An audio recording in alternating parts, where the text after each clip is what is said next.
Hello friends, இந்த வீடியோவில் நம்ம என்ன பார்க்க போகிறோம் பார்த்தீங்கன்னா, விஏஓ அசிஸ்டன்ட் எக்ஸாமுக்கான இன்டர்வியூ கொஷின் மட்டும் ரிட்டன் எக்ஸாமுக்கான கொஷின்லாம் பார்த்தீங்கன்னா இதை பார்க்க போகிறோம். அதுக்கு முன்னாடி நம்ம சேனலுக்கு தான் ஃபஸ்ட் டைம் பார்த்தீங்கன்னா மறக்காமல் இந்த வீடியோக்கு லைக்கை போட்டு நம்ம சேனலை சப்ஸ்கிரைப் பண்ணி வச்சுங்க. சரி, வாங்க வீடியோக்குள்ள போகலாம். அதாவது இந்த ஒரே ஒரு பிடிஎஃப் மட்டும் நீங்கள் படித்தாலே போதும். விஓ எக்ஸாமுக்கான இன்டர்வியூ கொஷின் மட்டும் ரிட்டன் கொஷின்களை கண்டிப்பாக உங்களால் ஆன்சர் பண்ண முடியும். இந்த பிடிஎஃப் வேணும்னு வச்சிங்கன்னா ஜஸ்ட் என்னோட வாட்ஸ்அப் நம்பருக்கு ஹாய் பிடிஎஃப் மெசேஜ் பண்ணுங்கள். இந்த பிடிஎஃபோட ப்ரைஸ் பார்த்தீங்கன்னா 25 ரூபா மட்டும்தான். நீங்கள் என்னோடய வாட்ஸ்அப் நம்பருக்கு ஹாய் மெசேஜ் பண்ண உடனே நான் உங்களுக்கு ஒரு நம்பர் அனுப்புவேன். அந்த நம்பருக்கு காசு அனுப்பிச்சிட்டு இந்த பிடிஎஃப் பார்த்தீங்கன்னா நீங்கள் பை பண்ணிக்கலாம். இந்த பிடிஎஃப் பார்த்தீங்கன்னா 60க்கு மேலே கேள்விகளை பார்த்தீங்கன்னா இருக்குது. அதாவது பார்த்தீங்கன்னா ஆல்ரெடி கேட்ட போன வருஷம் எக்ஸாம்லாம் இருக்குது பார்த்தீங்களா, அந்த கேள்விகள். அது மட்டும் இல்லாமல் புதுசாக என்னென்ன அப்டேட் பண்ணியிருக்காங்க அந்த கேள்விலாம் பார்த்தீங்கன்னா இந்த பிடிஎஃப் இருக்குது. நான் ஒன்ஸ் பார்த்தீங்கன்னா ஷோ பண்ணுறேன். அதுக்கப்புறம் அது மட்டும் இல்லாமல் இன்டர்வியூ அட்டன் பண்ணாங்க பார்த்தீங்கன்னா, நம்ம சப்ஸ்கிரைப் அட்டன் பண்ணியிருக்காங்க, அது நம்ம தெரிஞ்சவங்க அட்டன் பண்ணியிருக்காங்க. அவங்ககிட்ட இன்ஃபர்மேஷன் கேதர் பண்ணி நிறைய யூடியூப் சேனல்லேருந்து இன்ஃபர்மேஷன் கேதர் பண்ணி பார்த்தீங்கன்னா இந்த பிடிஎஃப் ரெடி பண்ணியிருக்கோம். உங்களுக்கு இந்த பிடிஎஃப் வேணும்னு வச்சிங்கன்னா ஜஸ்ட் என்னோட வாட்ஸ்அப் நம்பருக்கு ஹாய் பிடிஎஃப் மெசேஜ் பண்ணுங்கள். 25 ரூபா மட்டும் தான் பிடிஎஃப். சரி, வாங்க அதுலேருந்து ஒரு சில கொஷின் பார்க்கலாம். இன்டர்வியூ கொஷின் பார்க்கலாம். அது மட்டும் இல்லாமல் ரிட்டன் எக்ஸாமுக்கான கொஷின் பார்த்தீங்கன்னா நான் உங்களுக்கு காமிக்கிறேன். சரி, அது மட்டும் ரிட்டன் எக்ஸாமுக்கு நிறைய பேர் டவுட் கேட்டிருந்தீங்க. அதாவது எந்த மாதிரியான கேள்விகள் வரும், எவ்வளோ மார்க் வரும் சொல்லிட்டு. போன வருஷம்லாம் பார்த்தீங்கன்னா ஒரு சில மாவட்டத்தை பொறுத்து மாறுங்க, மொத்தமாகவே மாறும். ஒரு சில மாவட்டம் வட்டம் கேள்விகளே மாறும் மொத்தமாக. அதனால் பார்த்தீங்கன்னா ப்ரெடிக்ட் பண்ண முடியாது. ஒரு சில நேரத்தில் ரிட்டன் எக்ஸாமாக இருக்கும், ஒரு சில சூஸாக இருக்கும், ஒரு சில நேரத்தில் ஒரு பேராகிராஃப் கொடுத்து சொல்லுவாங்க. அந்தமாரி டிஃப்ரெண்ட்டாக இருக்கும். நான் என்னென்னு சொல்கிறேன். சரி, பார்த்து இன்டர்வியூ கொஷின்லேருந்து ஒரு 10 கொஷின் பார்த்துலாம். அப்புறம் கடைசியாக ஒரு 60 கொஷின் மேலே பார்த்தீங்கன்னா ரிட்டன் கேள்வி இருக்கும், அதையும் பார்த்துலாம். சரி, நீங்கள் இன்டர்வியூவில் போனோன்னு பார்த்தீங்கன்னா உங்களுக்கு முதல் கேள்வி என்ன கேட்பாங்க பார்த்தீங்கன்னா செல்ஃப் இன்ட்ரொடக்ஷன் கேட்பாங்க. அதாவது உங்களை பற்றி சொல்லுங்கள் அப்படின்னு சொல்லுவாங்க. நீங்கள் டிகிரி படிச்சிருந்தா டிகிரிலேருந்து பார்த்தீங்கன்னா கேள்வி கேட்பாங்க. அதாவது அந்த டிகிரி பேசிக்காக என்னவோ அதை பற்றி கேட்பாங்க. புரியுதா உங்களுக்கு? நீங்கள் எதாவது டிகிரி படிச்சிருக்கீங்களோ அதுக்கேற்ற மாதிரி பேசிக்காக கேள்விகளை படித்து வச்சு ரொம்ப நல்லது. அது மட்டும் இல்லாமல் ஒரு தமிழ் ஒரு பேராகிராஃபும் ஒரு இங்கிலீஷ் பேராகிராஃபும் கொடுத்து படிக்க சொல்லுவாங்க. உங்களை இதை படித்து காமிங்க அப்படின்னு சொல்லிட்டு சொல்லுவாங்க. நீங்கள் அதை படித்து காமிச்சா ஓகே, நல்லா படிக்கணும், சரளமாக படிக்கணும், சத்தமாக படிக்கணும். அதுதான் ரொம்ப முக்கியம்.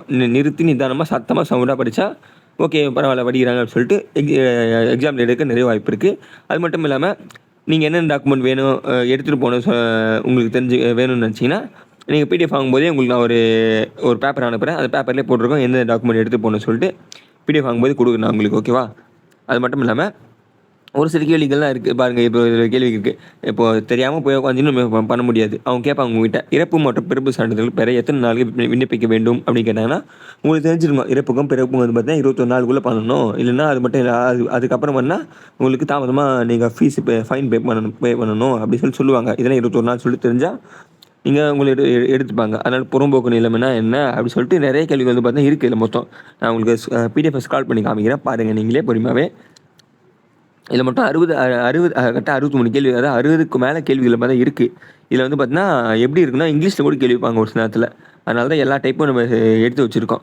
இது பார்த்தீங்கன்னா போன எங்கள் 5 மதிப்பெண் மார்க்கு தான் பார்த்தீங்கன்னா, அதாவது 30 மார்க் இருந்தால் ஒரு கொஷின் கொடுப்பாங்க. ஒரு மார்க் 5 மார்க் சொல்லிட்டு 6 கொஷின் கொடுப்பாங்க உங்ககிட்ட. இது பதில் சொல்லுப்பா அப்படின்னு சொல்லிட்டு 6 கொஷின் கொடுத்து 6க்கும் எழுதியா ஒன்றுப்பா அப்படின்னு சொல்லிட்டு கொடுப்பாங்க. ஏன்னா போன வருஷம் ஒரு சில மாவட்டங்கள்லாம் அப்படி கொடுத்துருக்காங்க. அதனால தான் பார்த்தீங்கன்னா நான் எடுத்துன்னு வந்திருக்காது. இப்போ பாருங்கள், கிராம உதயம் முக்கியமான பணிகள் குறித்து எழுதுங்க, 5 மார்க் எழுதுன்னு சொல்லுவாங்க. நான் பார்த்தீங்கன்னா 5 பாயிண்ட் போட்டு கொடுத்துன்னு பார்த்தியா, இதனால போதுமானது. அப்புறம் இங்கிலீஷில் கூட கேட்பாங்க, what is rules and responsibility of VAO அப்படின்னு சொல்லி கேட்பாங்க. அதையும் இங்கிலீஷ் நம்ம டைப் பண்ணி கொடுத்துருக்கோம். அது மட்டும் இல்லாமல் பார்த்தீங்கன்னா பட்டா மாறுதல் செய்ய வேண்டிய முக்கியமான ஆவணங்கள் குறித்து எழுதுங்க, எங்கே போய் விண்ணப்பிக்கணும் அப்படி சொல்கிறேன். பார்த்தீங்கன்னா கேள்வி எதாவது சொல்லுவாங்க. இதெல்லாம் பார்த்தீங்கன்னா நம்ம கஷ்டப்பட்டு தேடி கண்டுபிடிச்சி ஒரு பிடிஎஃப் ரெடி பண்ணியிருக்கோம். இந்த பிடிஎஃப் என்னென்னு வச்சிங்கன்னா ஜஸ்ட்டு என்னோட வாட்ஸ்அப் நம்பருக்கு ஹாய் பிடிஎஃப் மெசேஜ் பண்ணுங்கள். நம்ம கண்டிப்பாக கொடுக்குறோம். என்னென்ன டாக்குமெண்ட் எடுத்துகிட்டு போகணும்னு சொல்லிட்டு. ஏன்னா டாக்குமெண்ட்டுக்கு மார்க் இருக்குது. புரியுதா உங்களுக்கு?